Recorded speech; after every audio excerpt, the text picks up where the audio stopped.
नमस्कार, times of Swaraj में आप सबों का स्वागत है। मैं हूं संतोष सिंह और आज हम टाइम्स ऑफ स्वराज में बात कर रहे हैं कि भले हम चांद पर पहुंच गए हो, बड़ी बड़ी बातें कर रहे हो, 21वीं सदी में पहुंच गए हैं, टेक्नोलॉजी के सहारे क्या क्या नहीं सपना देख रहे हैं, लेकिन आज भी हम लोग एक ऐसा समाज बनाने में विफल हैं जहां लड़कियां और महिलाएं अपने आप को सुरक्षित महसूस कर रही हो या फिर अपने आप को अपने अंदाज में जीने की स्वतंत्रता से एहसास हो रहा।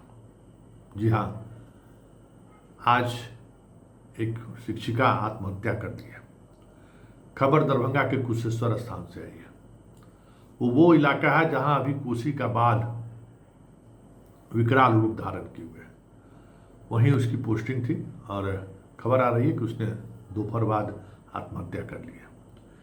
पिछले 10 दिनों के अंदर में नव चयनित दूसरी ये शिक्षिका है जिसने आत्महत्या की है। इससे पहले ये गोपालगंज की रहने वाली है। इससे पहले जिसने आत्महत्या की थी वो यूपी की रहने वाली है। और बात अगर एक वर्षों के दौरान जो नई शिक्षिका का पौधा या पौध कह सकते हैं कि अलग अलग इलाकों में पढ़ाने के लिए आई है, ऐसी 10 शिक्षिका अभी तक आत्महत्या कर चुकी है। आखिर इसकी वजह क्या है? क्यों अपनी जीवन लीला समाप्त करने को विवश हो रही है ये शिक्षिका? बड़ा सवाल है और हमारे बिहार के समाज के लिए एक बड़ी चुनौती भी है कि हम भले ही अपने आप को आधुनिक समाज, आधुनिक परिवेश, आधुनिकता के हर उस मुकाम को पाने का दम्भ भरते हैं, लेकिन आज भी उस मुकाम में महिलाओं का, लड़कियों के लिए वो स्पेस नहीं है जहां वो स्वतंत्रता से जी सके। क्यों आत्महत्या कर रही है?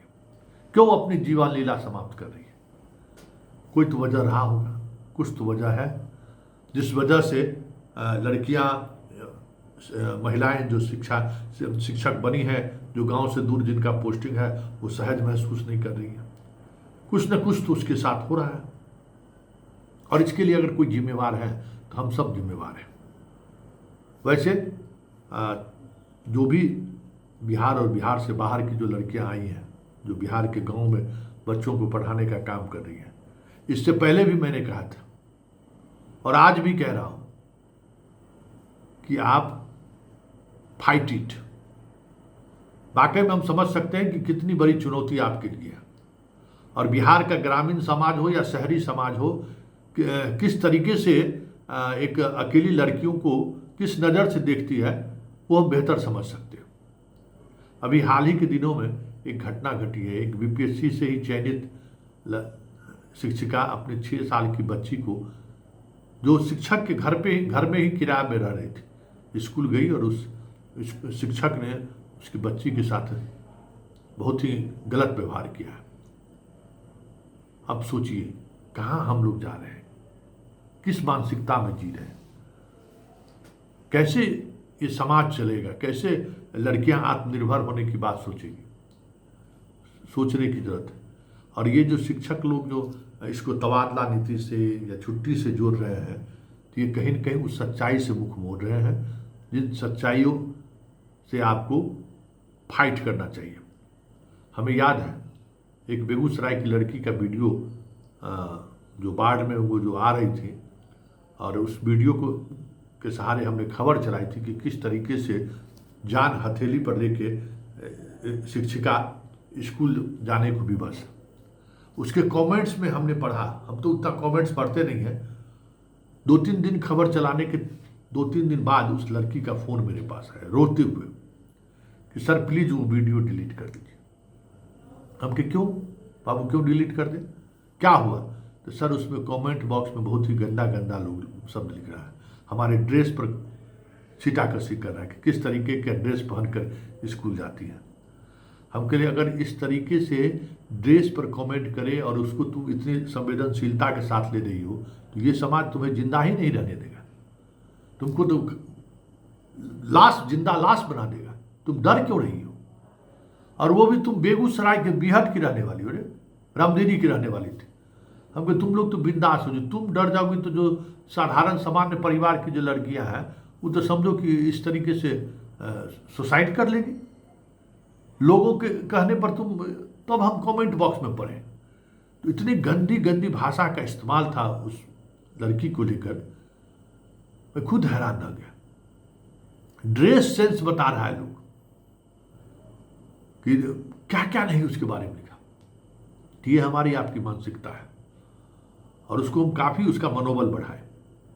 अब बोले कि बाबू अगर हम वीडियो डिलीट कर देंगे ना तो इसमें जितने लोगों ने प्रतिक्रिया व्यक्त की है उसका मनोबल बढ़ जाएगा।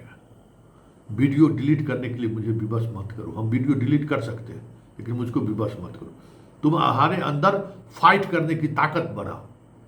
कब तक समाज के लोगों के इस तरीके के कमेंट्स पर तुम घबराती रहोगे? तब जी नहीं पाओगे।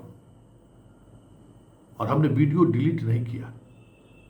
आधे घंटे तक हमारी बातचीत हुई, उसको समझाते रहे और वो आखिरकार कहा कि नहीं सर ठीक है, आप मत वीडियो डिलीट कीजिए, हम फाइट करेंगे। तो ये मानसिकता हम बिहारियों के अंदर है, हम पुरुष के अंदर है कि लड़कियों को लेकर एक ही नजरिया ही है। बस उसके शरीर का भूख हम कैसे मिटाएं, उसके शरीर की चीजों की चर्चा कैसे करें, एक ही नजरिया है। और हमें लगता है कि यही नजरिया इन अकेले रह रही लड़कियों को आत्महत्या करने पर मजबूर कर रहा है। बहुत सारी लड़कियां हमको फोन करती हैं कि किस तरीके से बीआरसी में जो तैनात कर्मचारी है, ये जो ईपीएम डीपीएम सीपीएम बहाल हुआ है, जो रात में किस तरीके का भद्दी भद्दा मैसेज करता है, वीडियो कॉल करता है, सारी जानकारी हमें मिल रही है। और इसकी शिकायत भी मैंने के पाठक से की थी। और हमने तमाम बीपीएससी की लड़कियों को फिर से आह्वान कर रहे हैं कि आप मजबूती से डटे रहें। आपको कोई इस तरीके का भद्दा मजाक या आपको टॉर्चर करता है, और हम समझ रहे हैं कि कितना मुश्किल है। हेडमास्टर लोग कैसे आपको 2-3 दिनों की छुट्टी, 4-5 दिनों के लिए जाइए, ये इसको लेकर छुट्टी किसी न किसी वजह से घर जाने की इच्छा में किस तरीके से तुमको हेडमास्टर एक्सप्लॉइट कर रहा है, ये भी सूचना हमको है।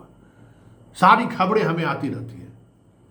लेकिन आज से हम एक मुहिम चलाने जा रहे हैं। बीपीएससी से चयनित सभी शिक्षक और शिक्षिकाओं से मेरा आग्रह है कि आप लोग शपथ लीजिए कि आज के बाद कोई आत्महत्या या इस तरीके का कदम मत उठाइएगा। कोई समस्या है तो आप मुझे कॉल करिए। और रोजाना लोग कॉल करते रहते हैं, आप हमको कॉल कीजिए, हम आपको भरोसा दिलाते हैं। आप पत्रकारिता नहीं समझते हैं और पत्रकारों के क्या कर सकता है इसकी समझदारी शायद आपको नहीं है। आप मेरा नंबर हर जगह पब्लिश है, आप हमारा नंबर रखिए। फिर से हम नंबर बता दे रहे हैं 9431443901, 9431443901, ये मेरा नंबर है। ये आप अपने मोबाइल में सबसे ऊपर में सेव करके रख लीजिए। 24 घंटे में कभी भी आपको महसूस हो कि हम अपने आप को महफूज महसूस कर रहे हैं, कुछ हमारे साथ कोई घटना घट सकती है या फिर हमें लोग टॉर्चर कर रहा है, आप इमीडिएट आप हमको सूचना दीजिए और फिर देखिए कि क्या होता है। खास करके बिहार से बाहर की जितनी लड़कियां हैं उनके अभिभावक ये नंबर उन तक पहुंचा दीजिए और भरोसा रखिए आधे घंटे के अंदर में बिहार के किसी भी कोने में किसी भी जगह पर क्यों नहीं हो उसको मदद पहुंच जाएगा, चाहे जैसे मदद पहुंचे। लेकिन चलते चलते सिर्फ हम इतना ही करेंगे कि इस तरीके से जीवन लीला समाप्त करने से सोचो तुम्हारे माँ बाप के पर क्या असर पड़ता होगा, क्या सोचकर बेटी को भेजी होगी घर के बाहर। हर पुरुष के घर में लड़कियां हैं, हर पुरुष के घर के परिवार में लड़कियां हैं, हर पुरुष की अपनी बेटी है। फिर भी हम दुनिया की बेटी को किस नज़र से देखते हैं जरा इस पर सोचिए। और वही नज़र अगर आपकी बेटी पर किसी का पड़े तो आप क्या महसूस कर सकते हैं, आपको कैसा महसूस होगा, इस बात को भी सोचिए। और हमें लगता है कि ये जो लगातार शिक्षिकाएं आत्महत्या कर रही हैं ये बहुत ही शर्मसार करने वाली घटना है। और इस घटना को कैसे रोका जा सकता है इसके लिए आप तमाम शिक्षक इस बात को लेकर थोड़ा सहज होइए। लड़कियों के साथ कैसे सहजीवन चल सकता है बिना किसी पूर्वाग्रह के, बिना किसी उस आग्रह के। इस बात को समझिए। एक बड़ी समस्या ये है कि डिफरेंट एज ग्रुप के शिक्षक शिक्षिकाएं एक जगह एक स्कूल में पहुंच गए। ये भी एक बड़ी वजह है।